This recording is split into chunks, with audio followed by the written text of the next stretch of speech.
Crete.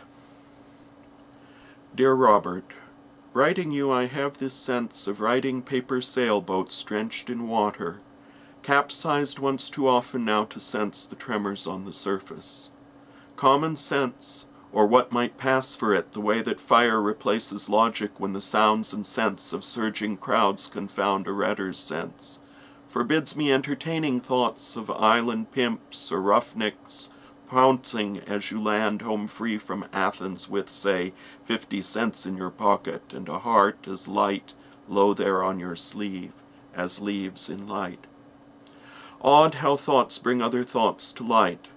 So pouncing pimps recall the flounced descents of Finnish leaves you gave me, a delight peculiar to my Christmas tree, when light-hung branches, drooping low from lack of water, yield their fragile skiffs to scud alight a drift of cotton snow.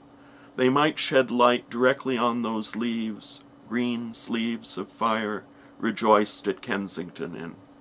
Slower fire embraces them and us now as we light a separate candle each, a separate land made light of by, to each his Neverland. I meant to start from there, I guess, a land once nicely crammed with marvels, all alight no matter when you found it.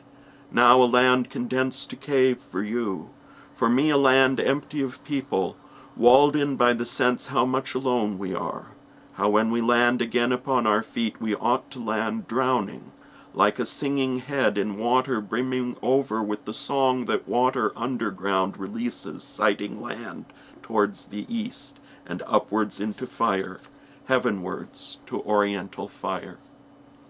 And so come down to earth, air, water, fire, vegetable or animal or land encroached on as you've said I do. Sapphire now your stone, a stallion sired by fire on fire your sign.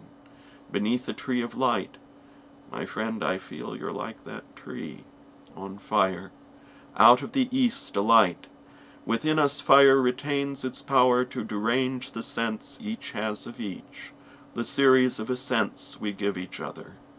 When we quench the fire in water, rippling what was once still water, the steam sings mournful songs of stillborn water. How odd this letter ends in fire and water, outlandish for a poem set on fire upon the countertop to make eyes water, the way they would from chlorinated water, your first hint that there is no Neverland, or news of death you knew of. Where there's water, undertows may be a nuisance. Water is all we have to symbolize delight, an element, 1/4 of the light my hymn book says lead on to kindly. Water. Nasty stuff, those 82% our textbooks claim we're made of. Stuff and nonsense. The island you are squinting at presents hard facts like diamonds of the clearest water in paper boats. Lagoon shards catching fire. Not one squeeze more, or what was Neverland goes to the flame to end in leaves of light.